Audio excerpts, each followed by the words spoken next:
Bonjour chers amis, aujourd'hui je vais vous parler de la colère de Dieu.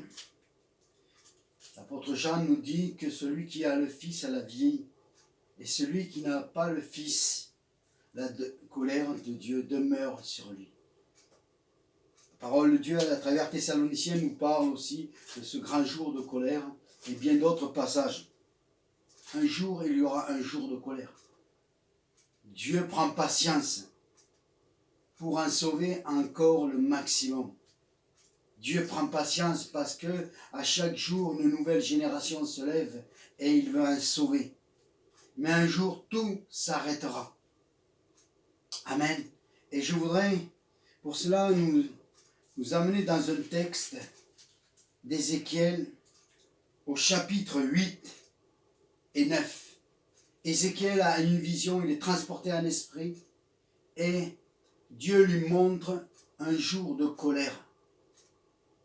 Et cette prophétie va s'accomplir à travers la destruction de Nebuchadnezzar. Mais les prophéties sont comme des ricochets. Elles se répéteront dans l'histoire du peuple juif à travers donc toute son histoire et en même temps, elles sont pour l'Église. Elles sont pour nous. Ne disons pas, ouais, c'est l'Ancien Testament. Non, la parole de Dieu, la Bible, c'est un livre pour tous les temps et pour tous les peuples et pour toutes les nations et pour l'Église. Alors je vais lire quelques passages du chapitre 8 et je vous conseille vraiment d'ouvrir ce chapitre 8 d'Ézéchiel. La 6e année, le 5e jour, le 6e mois, comme j'étais assis dans ma maison et que les anciens de Juda étaient assis devant moi, le matin du Seigneur de l'Éternel tomba sur moi. Je regardais, voici, c'était une figure ayant l'aspect d'un homme. Depuis ses reins en bas, c'était du feu, et depuis ses reins en haut, c'était quelque chose d'éclatant comme de l'airain poli. Il étendit une forme de main et me saisit par les cheveux de la tête. L'esprit m'enleva entre la terre et le ciel et me transporta dans une vision divine à Jérusalem, à l'entrée de la porte intérieure du côté du septentrion, où était l'idole de la jalousie, qui excite la jalousie de l'Éternel. Verset 6. Et il me dit, Fils de l'homme, voici ce qu'ils font, de grandes abominations que commet ici la maison d'Israël, pour que je m'éloigne de mon sanctuaire. Mais tu verras encore d'autres grandes abominations. Verset 10. J'entrai et je regardais, voici, il y avait toutes sortes de figures, de reptiles, de bêtes abominables, et toutes les idoles de la maison d'Israël peintes sur les murailles tout autour. Amen. Le peuple d'Israël était tombé dans l'idolâtrerie. Il était là, il adorait d'autres dieux, il adorait d'autres choses, plutôt que d'adorer le Dieu d'Israël, celui qui les avait sortis d'Égypte. Amen. Et là, derrière le temple, il nous est dit que voici des figures de reptiles, des bêtes abominables et toutes les idoles de la maison, peintes sur les murs autour. Ils étaient en train de peindre leurs idoles, ce qu'ils aimaient, tout ce qui était au-dessus de Dieu était peint sur des murs. Je voudrais vous dire qu'aujourd'hui, ce qui est un des signes de la fin, car il y en a plusieurs, c'est que les idoles ne sont plus peintes sur les murs par les nations et par les gens, voire même par les enfants de Dieu. Elles ne sont plus peintes sur les murs, mais elles sont peintes sur notre peau, à travers tous ces tatouages que nous voyons. Et l'été arrive, et nous les voyons dénudés avec tous ces tatouages partout, des têtes de mort et toutes sortes d'inscriptions. Parce qu'ils aiment ce qu'ils aiment, ils l'ont inscrit sur leur peau. Amen. Ce sont des abominations à l'Éternel. Verset 11. 70 hommes des anciens de la maison d'Israël, au milieu desquels était Jamnania, fils de Shaphan, se tenant devant les idoles, chacun l'encensoir à la main, et il s'élevait une épaisse nuée. Et il me dit, fils d'homme, voici ce que font dans les ténèbres les anciens de la maison d'Israël. chacun dans sa chambre, pleine de figures, car ils disent, l'Éternel ne nous voit pas, l'Éternel a abandonné le pays. Amen. Et là, nous voyons que ce sont les anciens d'Israël, ce sont les sacrificateurs, ce sont les scribes, ce sont les gens comme cela qui sont rentrés dans le péché, dans l'idolâtrerie sous toutes ses formes. Et cela est aujourd'hui dans l'Église. Il y a une forme d'idolâtrie. Dieu n'a pas la première place. Jésus n'a pas la première place. On parle, on chante, on va au culte, mais la première place, elle est dans bien d'autres choses. Et il nous faut réfléchir. Car un jour viendra et la colère de Dieu. Il nous est dit que le jugement de Dieu viendra par la maison de Dieu. Il commencera dans la maison de Dieu. Nous lisons ça dans les épîtres de Pierre. Et je crois que le virus qui est venu, qui nous a fait mettre à genoux, toute race confondue, toute religion confondue, tout mouvement évangélique confondu ou quoi que ce soit d'autre, nous avons été mis à genoux par le virus, parce que c'est Dieu qui a voulu que nous posions nos valises pendant ce temps de confinement, afin de réfléchir où c'est que nous en étions au niveau de notre foi. Jésus est-il le premier dans notre vie? Et le chapitre 9 commence. Puis il cria d'une voix forte à mes oreilles, approchez, vous qui devez châtier la ville, chacun son instrument de destruction à la main. Et voici 6 hommes arrivèrent par le chemin de la porte supérieure du côté du septentrion, chacun son instrument de destruction à la main.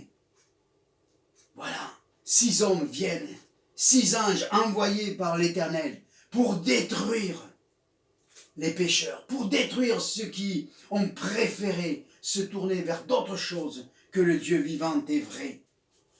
C'est le jour de la colère qui arrive, le jour de la vengeance de Dieu sur la terre et les nations. Il y avait au milieu d'eux un homme vêtu de lin et portant un écritoire à la ceinture. Ils vinrent se placer à l'autel des reins. Amen. L'homme vêtu de lin, le 7e, représente Jésus-Christ, le grand sacrificateur. Il est placé sur l'autel des reins, ce qui est l'autel des sacrifices. Parce que Jésus est mort à la croix pour que nous évitions ce jour de colère. La gloire de Dieu, au verset 3, s'éleva du chérubin sur lequel était dirigé vers le seuil de la maison.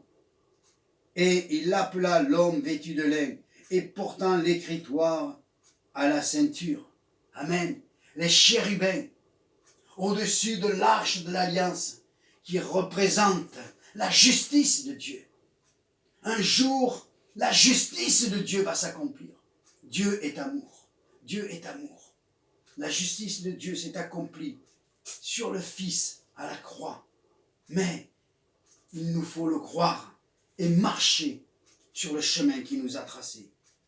Verset 4, l'Éternel lui dit, passe au milieu de la ville, au milieu de Jérusalem, et fais une marque sur le front des hommes qui soupirent et qui gémissent à cause de toutes les abominations qui s'y commettent. Une marque fut mise sur le front de ceux qui craignaient Dieu, de ceux qui marchaient selon Dieu et qui souffraient de voir tout ce qui s'est passé. Une marque, le Tau, qui en fait était en forme de croix. Et nous sommes marqués de la croix, nous qui avons cru et qui marchons selon la volonté de Dieu.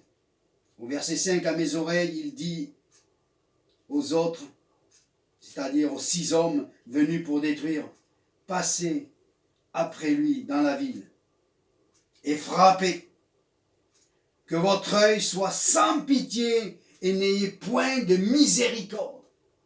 Nous sommes dans le temps de la grâce, nous sommes dans le temps de la miséricorde, mais un jour viendra, parce que ce que nous allons lire n'a pas été encore à la grande échelle, mais un jour, ce que nous allons lire maintenant va s'accomplir sur cette terre.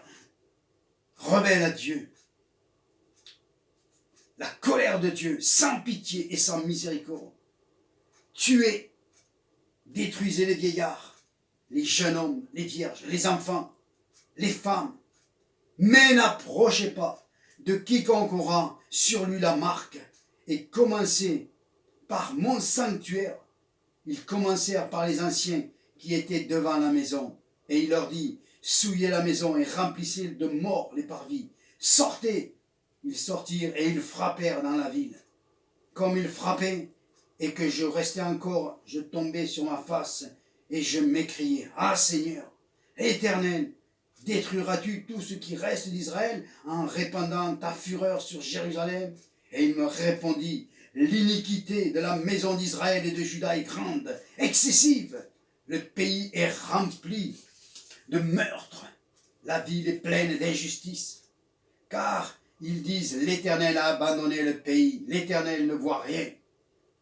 Mais aussi je serai sans pitié et je n'aurai point de miséricorde. Et je ferai retomber leurs œuvres sur leur tête. Et voici l'homme vêtu de lin et portant un écritoire à la ceinture rendit cette réponse. J'ai fait ce que tu m'as ordonné. Amen. L'homme vêtu de lin, Christ, le Seigneur des Seigneurs, le Roi des Rois, que nous trouvons dans l'Apocalypse, chapitre 19, pour le grand jour de colère. Mais Jésus est venu. Il est venu monter à la croix. Et quiconque croit aujourd'hui, la coupe de la colère de Dieu ne tombera jamais sur lui ou sur elle. Mais au contraire, la vie et le salut sera sur ta vie. Parce que tu seras marqué du sceau de Dieu. Et je voudrais maintenant que tu réalises cela. Oui, Dieu est amour. Dieu est amour et il est grâce et miséricorde. Il pardonne le pécheur. Il pardonne tous ceux qui ont pointé jusqu'à maintenant le poing vers lui en disant mais Dieu n'existe pas, Dieu ne voit pas, Dieu ne voit rien, Dieu ne fait rien. Oui, Dieu a fait.